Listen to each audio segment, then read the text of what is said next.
Bonjour Annick Cogent. Bonjour.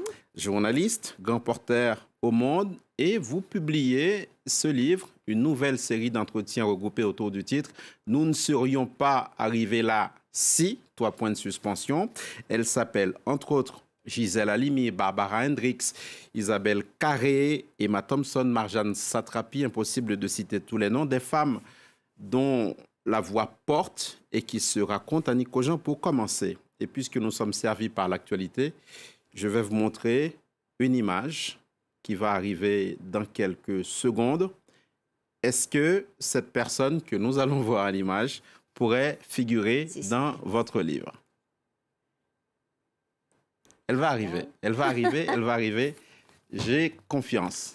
Allez, Elisabeth Borne, c'est d'elle que nous parlons en attendant que l'image arrive. Bien sûr qu'elle pourrait être dans mon livre. Il se trouve qu'on a une règle actuellement au Monde, puisque ce sont des interviews que j'ai fait à l'origine pour Le Monde, de ne pas prendre les personnes du gouvernement.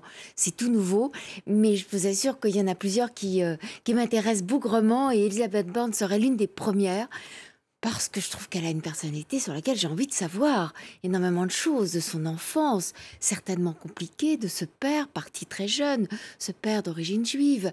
Je pense que cette course d'obstacles qui ont été pour elle les grandes écoles de la République et les plus difficiles, il y a dû avoir un moteur, il y a dû avoir une ambition terrible. Mais terrible de quoi? De pouvoir, de réparer quelque chose, de satisfaire un papa qui n'était plus là, de donner aussi, de rendre le sourire à sa mère. Je ne sais pas, il y a beaucoup d'éléments personnels. Qui auraient pu figurer effectivement dans le livre. On rappelle qu'au tout début, elle a dédié son arrivée à Matignon à toutes les petites filles. 33 voix donc de femmes, impossible, je l'ai dit, de citer tous les noms. Quels ont été les principaux critères de choix, Annick Cogent? Écoutez, c'était parfois l'actualité, parce que ça rend les gens plus disponibles lorsqu'ils sortent un roman, lorsqu'il y a un concert, un disque, une pièce de théâtre ou quelque chose qui me plaît particulièrement dans leur actualité personnelle. Et puis souvent, mon attrait pour les rencontrer. J'avais envie de rencontrer Gloria Steinem, qui est sans doute la féministe la plus iconique de toute l'Amérique du Nord, et donc du monde, je dirais, d'une certaine façon, parce qu'elle a porté très haut des combats. Gisèle Halimi, c'est vrai que là, pour le coup, elle n'avait pas une actualité, mais elle n'avait pas parlé depuis 10 ans, et j'avais tellement envie de savoir l'itinéraire de cette femme qui a tellement de faits pour les femmes françaises, pour l'avortement, pour l'Algérie, également contre la torture, et puis sur les lois sur le viol, etc., sur la parité. C'est vraiment, là aussi, un des plus grands symboles, je pense, pour les femmes du XXe siècle et les générations futures. Et puis, il y en a tellement d'autres, je dirais, Marjane Satrapi, qui a tellement créé sa patte particulière et qui arrivait d'Iran. J'aime bien qu'elles arrivent aussi d'autre part. Alors, ce que j'ai relevé, pardonnez-moi Annick Cogent, c'est que dans l'ensemble, ce sont des stars dans leur domaine, des célébrités, mais pas de citoyennes ordinaires, si l'on peut dire. On pense évidemment à toutes ces femmes peut-être qui sont inspirantes, mais qui n'ont peut-être pas la faveur des projecteurs. C'était un choix aussi, ou vous avez... Oui, bien sûr. J'aime bien de temps en temps qu'il y ait d'autres personnes dont on ne situe pas immédiatement le là, puisque ma question c'est toujours je ne serais pas arrivée là. Si. Donc j'essaie de faire en sorte que la plupart du temps on les situe, mais quelquefois Jaila Amadou Ajal, prix Goncourt des lycéens, cette africaine qui vraiment s'est imposée dans le monde de la littérature et de plus en plus populaire, est un vrai symbole, je pense, pour les petites filles qui savent qu'effectivement qu'écrire peut vous amener très très loin, et qui parle des mariages forcés, qui parle des difficultés des femmes, de la polygamie, etc. Je pense que c'est très important qu'on entende ça également. Je pense que il y en a d'autres peut-être aussi moins connus dans le monde de la chanson. Alors, puisque vous parlez du monde de la chanson, vous m'avez tendu la perche, je la prends. Les entretiens commencent tous par « je ne serais pas arrivé là si ». Les réponses sont plus ou moins longues. Et puis, comme ça, au détour d'un échange, on tombe sur Anne Sylvestre qui dit « je ne serais pas arrivé là si ». si je n'avais pas eu ce nez. C'est la seule phrase que. Alors je réponds, qu'est-ce qu'il a votre nez? Je l'ai remarqué. Elle me dit, il n'était pas dans la norme. Quand j'ai commencé toute jeune fille, on me disait, il faut le changer, ce nez, ça n'est pas possible. On ne peut pas faire une carrière. Vous écrirez peut-être, mais en tout cas, vous ne serez jamais devant les écrans ni sur une scène.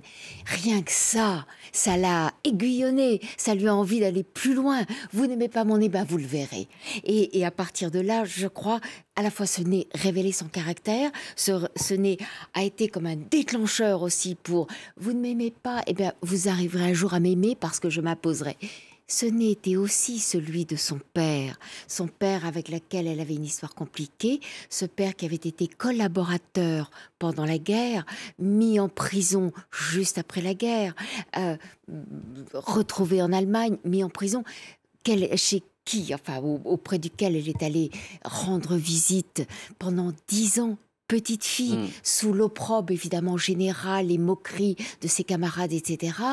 Ce père qui avait disparu quand elle avait entre 5 et 10 ans, qu'elle avait eu le temps d'aimer et qu'elle n'a pas renié, même si ça a été une croix pendant le reste de sa carrière. Donc voilà, ça dit beaucoup de choses, Annie, et beaucoup de détails peuvent révéler une vie. Vous avez fait, Annick Cogent des femmes, votre sujet de prédilection. Parce qu'il y a beaucoup de textes de vous, soit des articles, des livres, notamment consacrés à Simone Veil. Qu'est-ce que cette spécialisation autour des femmes vous a appris dans votre métier de journaliste? Écoutez, c'était pas une spécialisation du tout au départ. Simplement, en voyageant dans de nombreux pays, je me suis rendu compte à quel point encore, même pour ma génération, c'était juste une malédiction de naître femme.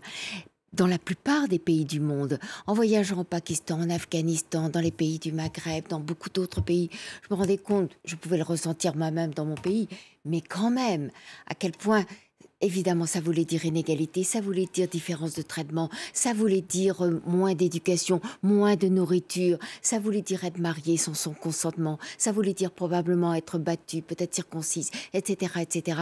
Donc ça donne envie de les faire parler, ça donne envie de braquer les coups de projecteur sur eux, sur elles, je devrais dire, et que lorsque je pars en reportage, quel que soit le sujet de mon reportage, parce que non, ça n'est pas une spécialité, mais quand je vais enquêter dans différents pays, systématiquement, je tourne ma caméra, moi qui suis de la presse écrite, mais je tourne ma caméra vers les femmes en disant « Et elles, qu'est-ce qu'elles font, comment elles vivent ?» Je vais vous montrer une image qui va arriver. Elle va arriver. On a été la chercher assez loin. Je vous propose qu'on la regarde. On se retrouve dans quelques secondes. Annick Cogent.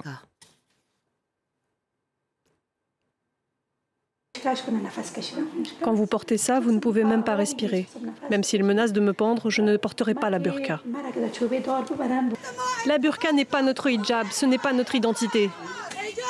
Ce que je porte, pour moi, c'est le hijab. Ils m'ont arrêté plusieurs fois à cause de ma tenue en me disant « Ne sortez pas comme ça ». C'est arrivé tellement de fois. Mais je n'accepte pas de couvrir mon visage ou de montrer que mes yeux, parce que je ne pense pas qu'Allah soit aussi cruel. Image tournée, vous l'avez reconnu, en Afghanistan, signée de notre correspondante Sonia Ghezali. Comment est-ce que ces Afghanes peuvent s'en sortir? Oh, c'est épouvantable. Ça peut se sortir peut-être avec la solidarité internationale, parce que c'est pas les talibans qui vont changer d'avis, évidemment, ni qui sont plus ou moins progressistes, comme on a eu l'air de le penser à un moment donné. Quelle propagande épouvantable. Ils ont fait d'ailleurs en disant qu'ils avaient changé, ils ont fait quelques signes à l'égard de l'Occident. La seule façon, c'est qu'effectivement, nous soyons intraitables sur ce sujet, que ce soit une condition sine qua non pour leur donner des aides et pour les considérer comme des interlocuteurs. La libération des femmes, le respect à l'égard des femmes, c'est un pays épouvantable. Comment y parvenir, justement, quand on a vu les conditions dans lesquelles les Américains sont partis d'Afghanistan? Si on pense que ces femmes ont été abandonnées, est-ce qu'on est dans le vrai? Oui. Oui, vraiment. Et quand je vois parfois des délégations occidentales qui sont bien obligées d'aller parler à les talibans, parce qu'il faut évidemment parler avec les ennemis ou avec nos adversaires, et comment ne pas les considérer comme ça, eh bien, on doit systématiquement avoir dans les délégations des femmes, évidemment, pour leur montrer que oui, nous sommes des interlocutrices et que la société, les changements de société ne peuvent pas se faire sans les femmes. Ils sont fous de se priver de leur talent. Ils sont fous de ne pas leur octroyer les droits et de ne pas reconnaître l'égalité. C'est épouvantable. Je pense que c'est proprement invivable. C'est la moitié de la population. Quand on essaie d'imaginer, j'entends parfois des gens dire « ça va pas si mal en Afghanistan ». Mais si, bien sûr, c'est totalement chaotique. C'est la misère, c'est le risque de la faim, c'est la pauvreté absolue, c'est le manque d'hôpital, etc. Et c'est une personne sur deux qui est méprisée, mise sur le côté, abandonnée, considérée comme un animal. Annick Cogent, 33 voix de femmes, 33 portraits de femmes que vous êtes allés rencontrer dans leur intimité. Alors, il y a eu une première série d'entretiens du même type qui a été portée sur scène. Au théâtre. Justement, au théâtre. Qu'est-ce que vous en retenez? Quel en est le bilan? Écoutez, c'était une sorte de cadeau parce que c'était pas fait pour ça, mais que deux comédiennes, Judith Henry, Julie Gaillet, se sont dit que ça pouvait faire un joli spectacle et qu'effectivement ces dialogues de femmes que j'essaie toujours de rendre intemporels, effectivement, je n'ai pas envie de savoir qu'est-ce qu'elles pensent de l'actualité forcément. Ce qui m'intéresse, c'est comment on est élevé quand on est une petite fille, à qui on doit ce regard, qu'est-ce qui fait qu'on se tient debout, comment est-ce qu'on affronte le deuil, les difficultés, les inégalités, comment on arrive à porter sa voix ou se réaliser lorsqu'on a par exemple la veine artistique ou une envie de politique. Toutes ces questions sur qu'est-ce que c'est que le devenir d'une femme et comment on s'impose dans un monde dont les règles ont été faites par et pour les hommes. C'est ça que j'ai envie de savoir. Eh bien, écoutez, d'entendre ces voix sur scène, que ce soit Gisèle Halimi, que ce soit Amélie Nothomb, Christiane Taubira ou bien Nina Bouraoui, chacune, elles apportent une sensibilité, une force, une intelligence. Merci beaucoup. C'est agréable de les entendre sur scène. Merci beaucoup. Annick Cogent d'être venue jusqu'à nous. C'était l'invité de Paris Direct. Surtout, ne bougez pas. L'information internationale continue sur nos chaînes.